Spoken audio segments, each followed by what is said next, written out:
So hello guys, कैसे हो आप। तो यार वीडियो का थंबनेल तो तुमने देख लिया होगा। How I clear my CA foundation exam in just 20 days. तो यार ये कोई व्यूज़ देख बढ़ाने के लिए या कोई सब्सक्राइबर इंक्रीज़ करने के लिए वीडियो नहीं, ये मैं एक्चुअल में बता रहा हूँ कि भाई जो मेरी सिचुएशन थी जब मेरा जनवरी 24 अटैम्प्ट था फाउंडेशन का, कि भाई मैंने कैसे क्लियर करा।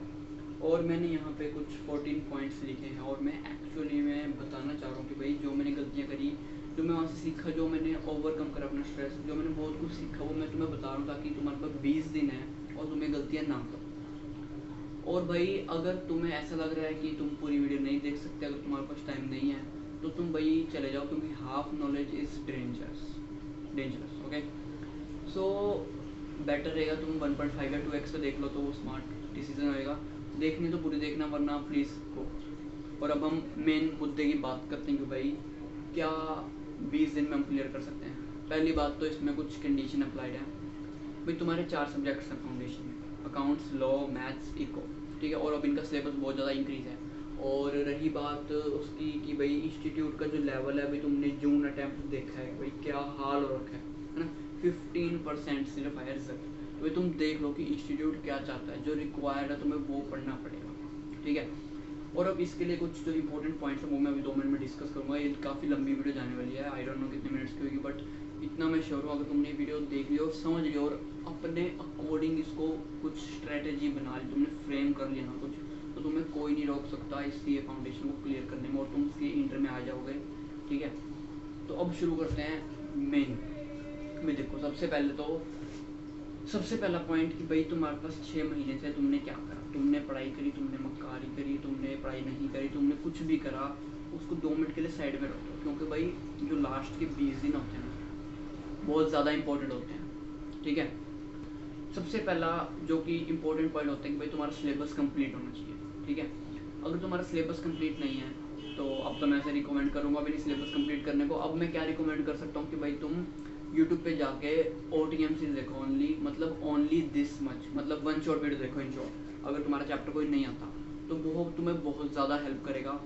तो सबसे पहले तुम अपना जल्दी से जल्दी अगले 4 से 5 दिन में, तुम्हारे पास अभी है टाइम, तुम अगर बनाना चाहो, रक्षाबंधन आ रहा है, कोशिश करो अपना टाइम को वहाँ पे यूटिलाइज करो, ज़्यादा वेस्ट मत करो। तो उसको तुम पहले यूटिलाइज करो और तुम कोशिश करो कि जल्दी से जल्दी अपने जो छोटे मोटे चैप्टर जो वेटेज ज़्यादा कैरी करते हैं, मैथ्स की बात में करो, मैथ्स में बहुत बच्चे फेल होते हैं, लॉ में बहुत बच्चे फेल होते हैं, उन दोनों में जो मेन पॉइंट्स हैं वो तुम, जो मेन टॉपिक है मैथ्स का, तुम जाके देख लो, जल्दी से समझ लो। तुम्हारे पास ज़्यादा टाइम नहीं है, सिर्फ 20 दिन है, तुमने ये देख लिया, जल्दी से तुम्हारा सिलेबस कंप्लीट है। सेकंड पॉइंट आता है, सिलेबस कंप्लीट करने से बात नहीं बनती, क्लासेस लगाने से कोई बात नहीं बनती भाई।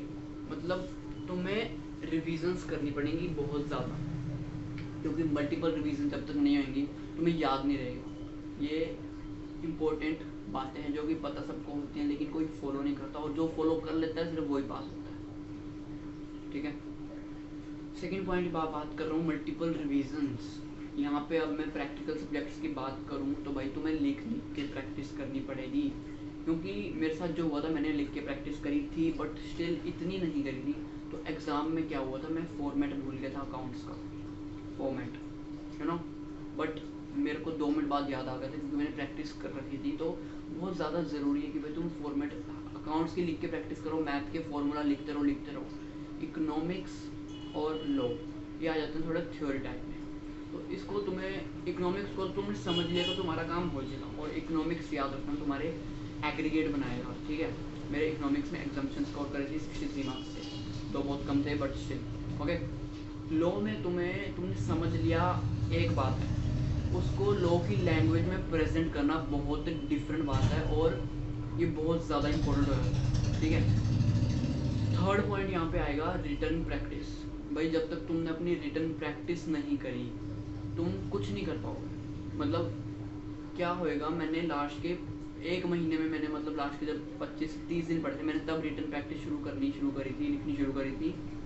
तो मैं देख रहा हूँ मेरे को आंसर आता है, मेरे को दिमाग में भी है, लेकिन मैं उसको कॉपी पे उतार नहीं पा रहा। तो भाई रिटर्न प्रैक्टिस बहुत ज़्यादा इंपॉर्टेंट है, तो तुम्हें रिटर्न प्रैक्टिस करनी पड़ेगी, ये फैक्ट है। बिना इसके तुम अपनी लैंग्वेज लिखोगे तो एग्जामिनर नंबर नहीं देने वाला, तो तुम रिटर्न प्रैक्टिस कर लो, बहुत ज़्यादा इंपॉर्टेंट। फोर्थ पॉइंट आया था यहाँ पे, mock test paper, previous year paper और RTPs।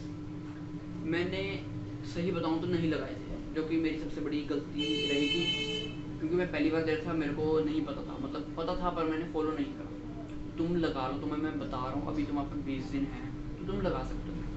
थ्योरी के केस में मैं ये नहीं कहूँगा कि तुम एक एक आंसर लिखो। थ्योरी के केस में मैं कहूँगा तुम अपने सामने आगे क्वेश्चन रखो, पीडीएफ रखो, जैसे भी तुम्हारे पास लैपटॉप मोबाइल कुछ भी है उसमें रखो तुम, और क्वेश्चन पढ़ो और दिमाग में सोचो क्या हो सकता है इसका आंसर, और कोशिश हो सके तो 5 से 6 आंसर तुम हाथ से लिख लो। उसके बाद तुम पढ़ो, जितना ज़्यादा तुम पढ़ोगे तुम दिमाग में तुम्हारे रिकॉल होएगा, तुम्हें समझ आएगा फॉर्मेट क्या है। ये हो गया थ्योरी का। अकाउंट्स में तुम जितने क्वेश्चंस लिख लिख के कर सकते हो करो, बस करो। और मैथ की बात करूँ, फॉर्मूला शीट बना के रखो, क्योंकि वही बहुत ज़्यादा इंपॉर्टेंट है। क्योंकि अगर एग्जाम में ऐसा हुआ था, मतलब ऐसे ऐसे क्वेश्चन आते हैं, मतलब विद इन 10 सेकेंड्स तुम्हारा आंसर निकल जाता है कैलकुलेटर पे। अगर तुम्हारा फॉर्मूला तुम्हें याद है, टाइम वैल्यू ऑफ मनी मान लिया खतरनाक चैप्टर है, लेकिन अगर तुम्हें फॉर्मूला टिप्स पे लाना ना, 10 से 50 सेकंड, मतलब बहुत ज़्यादा बोल दिया मैंने, 10 से 20-30 सेकंड के बीच में आंसर निकल जाता है। ठीक है, तो मतलब 1 मार्क 1 सेकंड में, ठीक है, तो तुम कर सकते हो ब्रो, तो कर लो, फॉर्मूला रख लो। 5th पॉइंट जो कि मैं बहुत ज़्यादा स्ट्रेस लेके बात करूँगा भाई, एग्ज़ाम स्ट्रेस को कैसे हैंडल करना है। क्योंकि मेरी जो पोजीशन थी, मतलब भाई साहब मैं बता नहीं सकता, मैं पूरे फाउंडेशन जर्नी में मैंने आज तक कोई मूवी नहीं देखी। एग्ज़ाम स्ट्रेस में मेरे को इतना स्ट्रेस हो गया, मेरा 31 दिसंबर 2023 को एग्ज़ाम था अकाउंट्स का, और 29 दिसंबर को मैं मूवी देख रहा था। मैं नहीं देख रहा था, मतलब इतना परेशान था। मेरे पापा कह रहे चल थोड़ी देर रिलैक्स हो जा। मैं उस दिन मतलब इतना दिमाग खराब हो रहा था, मूवी चल रही थी, मेरा मूवी में भी ध्यान नहीं था, पेन हो रही थी पूरी बॉडी में, दिमाग में, मैं पेन की तरह लेके सोया था। मतलब ये हाल हो जाता है, मतलब अगर तुमने अपना दिमाग को ट्रेन नहीं करा तो कोशिश है अपने दिमाग को ट्रेन करो, स्ट्रेस को हैंडल करना सीख लो, तुम पहले से प्रिपेयर्ड रहो भाई, हाँ ये हो सकता है, ये हो सकता है, ये। 6th पॉइंट है 1 डे बिफोर एग्ज़ाम, जो कि बहुत ज़्यादा क्रूशियल है। ठीक है, अगर तुम्हारी 20 दिन में तुम है ना तुम्हारे पास, तो तुम अभी प्रिपेयर करोगे भाई मैं 1 दिन में क्या करूँगा।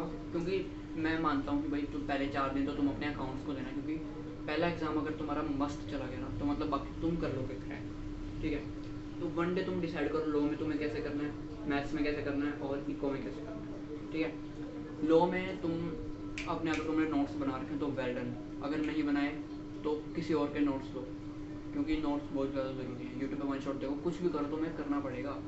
ये था 1 डे बिफोर एग्ज़ाम, तो मैं इसको प्रिपेयर करना पड़ेगा। अब 7th पॉइंट वीडियो काफ़ी लंबी हो रही है, मैं तभी बोल रहा है, अगर दम है तो ही पूरी वीडियो देखना, वरना चलेगा।